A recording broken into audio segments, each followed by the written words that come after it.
14 जून को हिमाचल सरकार की एक अधिसूचना ने राज्य प्रशासन में सिर्फ विभाग ही नहीं बदले, बल्कि एक परिवार के मौन आक्रोश को सार्वजनिक कर दिया। वरिष्ठ आईएएस अधिकारी ओंकार शर्मा को छुट्टी से लौटने के बाद सभी प्रभावशाली विभागों से हटा दिया गया और उन्हें केवल जनजातीय विकास विभाग तक सीमित कर दिया गया। लेकिन इस फैसले के पीछे जो मानसिक और भावनात्मक हलचल थी, वह अगले कुछ दिनों में प्रदेश ने खुद देखी। सपना शर्मा की तड़प ने और ओंकार शर्मा की चुप्पी में।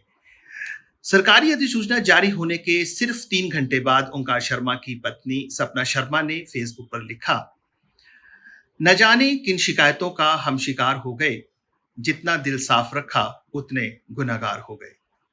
ये शब्द किसी भावुक कवि के नहीं थे, ये उस स्त्री के थे जिसने अपने पति को सच्चाई के लिए लड़ते देखा और फिर सत्ता से मिली सजा को चुपचाप सहते भी। 3 दिन तक ओंकार शर्मा ने कोई प्रतिक्रिया नहीं दी, लेकिन वो शायद सख्ती से अपने भीतर के तूफान को थाम रहे थे। लेकिन फिर उन्होंने 3 दिन बाद फेसबुक पर अपनी चुप्पी तोड़ी और लिखा, हम झूठ के बीच सच बोल बैठे, वो नमक का शहर था और हम जख्म खोल बैठे। इन पंक्तियों ने पूरे प्रदेश में एक सवाल खड़ा कर दिया कि क्या वाकई ईमानदारी ही इस व्यवस्था में सबसे बड़ा गुनाह है। जांच से पहले ओंकार शर्मा के पास गृह, राजस्व, विजिलेंस जैसे प्रभावशाली विभाग थे। उसके अलावा जल शक्ति, प्रदूषण नियंत्रण बोर्ड, आदिवासी विकास जैसे विभाग भी उन्हीं के पास थे। लेकिन नोटिफिकेशन में उन्हें सिर्फ ट्राइबल डेवलपमेंट विभाग सौंपा गया।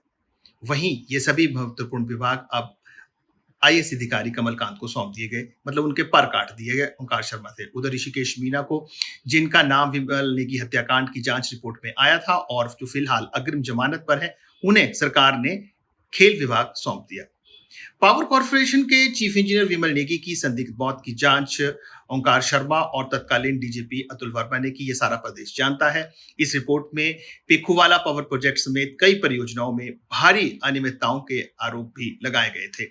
इस रिपोर्ट में पूर्व एमडी ऋषिकेश मीना और डायरेक्टर देशराज की भूमिका पर भी सवाल खड़े किए गए थे।